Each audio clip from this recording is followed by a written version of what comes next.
Hey guys, this is Stephanie and I'm Stacks on Stacks on Stacks.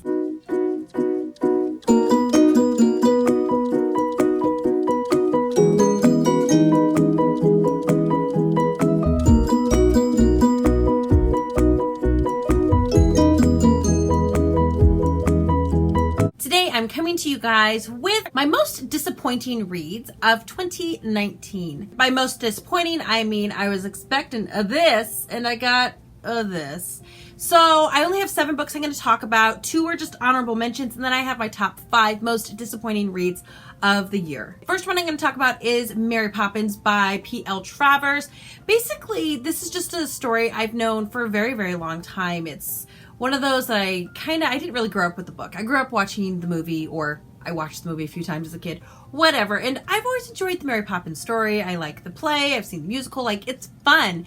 And the book was not fun. The book was like a little depressing. And Mary Poppins is more of a witch, like an actual magic doing witch versus a nanny.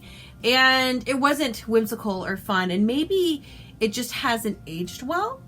But I was expecting like a 5-star, and I think it was like a 2. So there's that. My next disappointing mention is going to be Always and Forever Laura Jean. This is by Jenny Hans III in To All the Boys I've Loved Before series.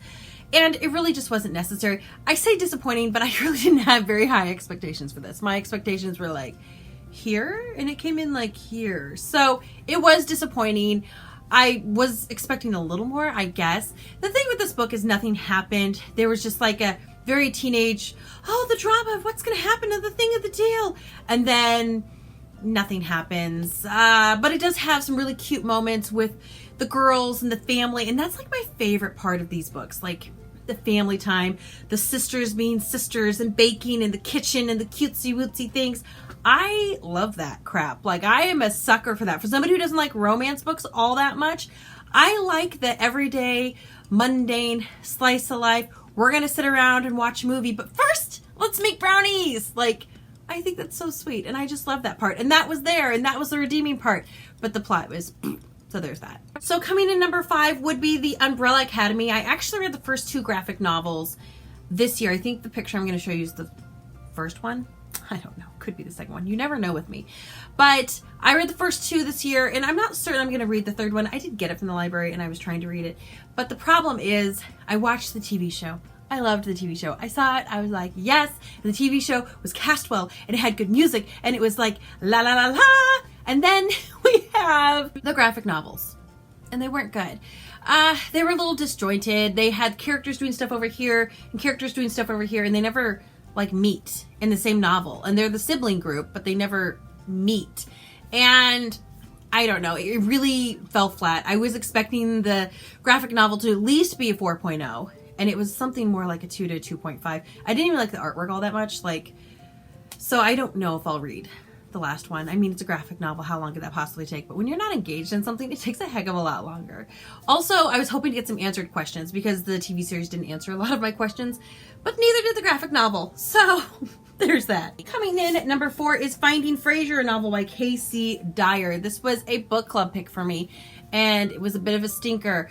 Basically, in this one, we're following a girl who is crazy about Outlander, and she decides that she's going to go find her own Jamie Fraser. Now, I've read the Outlander series, most of them, not all of them. I haven't read the last 2. Well, the last one's not out yet. But I haven't read number 8, and familiar with it. And I like that book series. It's a good book series. It's great historical fiction.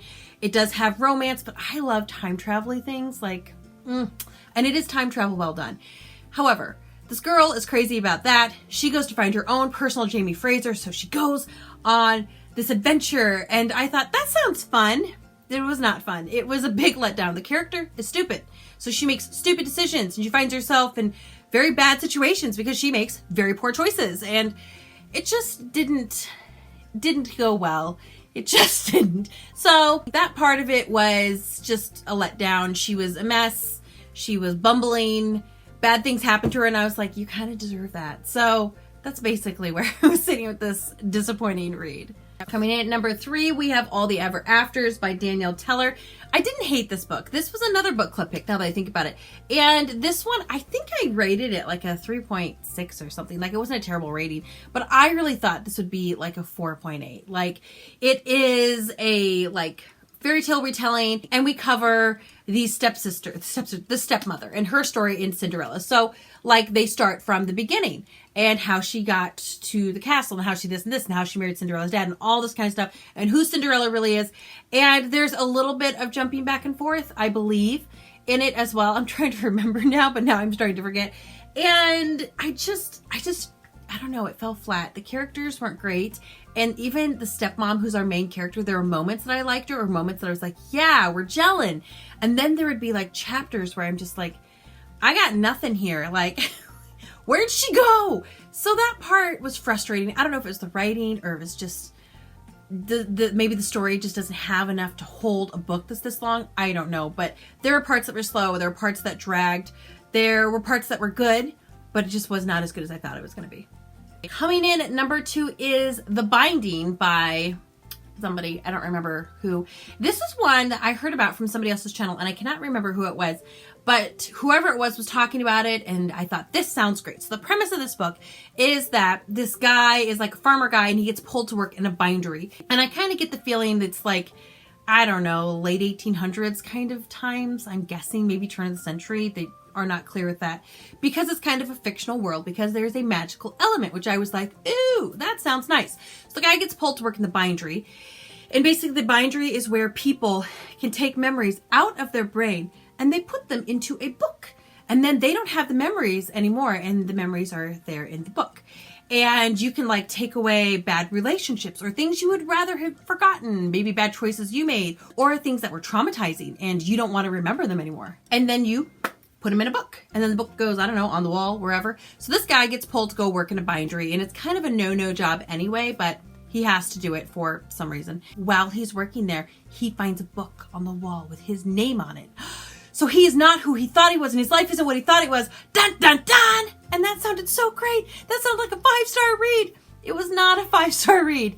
To me, it was a book with an agenda, and I don't like books with agendas. I don't mind books with characters that are flawed or books with things in it that I may not even personally agree with.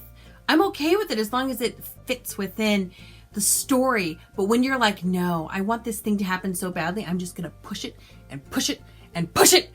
It frustrates me because I'm like, you're ruining the story. This was a very good story, and you got an idea in your head, and you ruined it because you felt like it should be this other thing. Put that in a different book where the whole point is that, because it just ruined the book for me because they had an agenda and they had a thing in their brain. And they're like, no, we're going to do it. And they did. And I didn't like it. I didn't hate it. I wasn't like, this ruined everything. It's just, I feel like the plot of that book has so much potential and it just didn't reach it.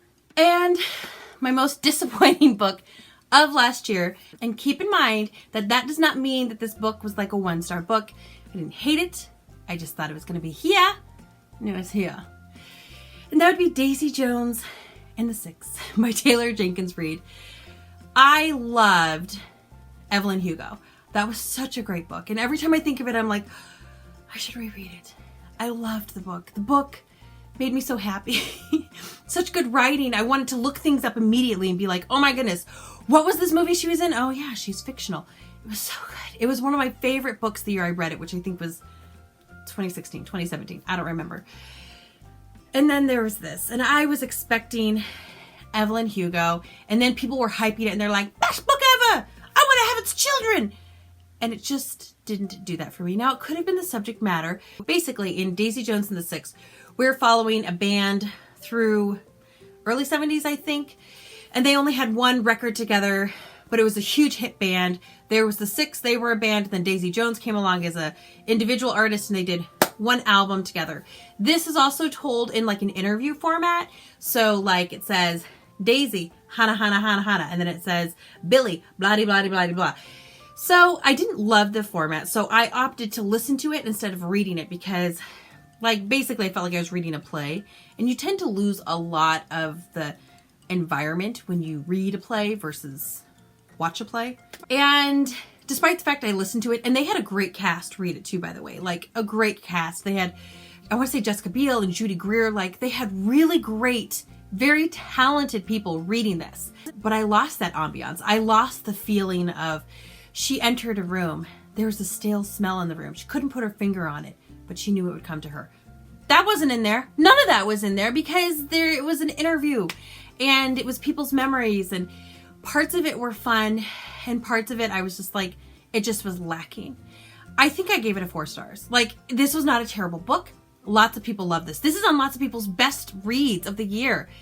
It just was disappointing because it wasn't as good for me as Evelyn Hugo. And I would admit I am more interested in Hollywood starlets than I am in musicians from the 70s. But even despite that, I was still expecting a 5-star and I didn't get it. And I was super disappointed that I didn't get it. I read that book and I was just like, why isn't this better?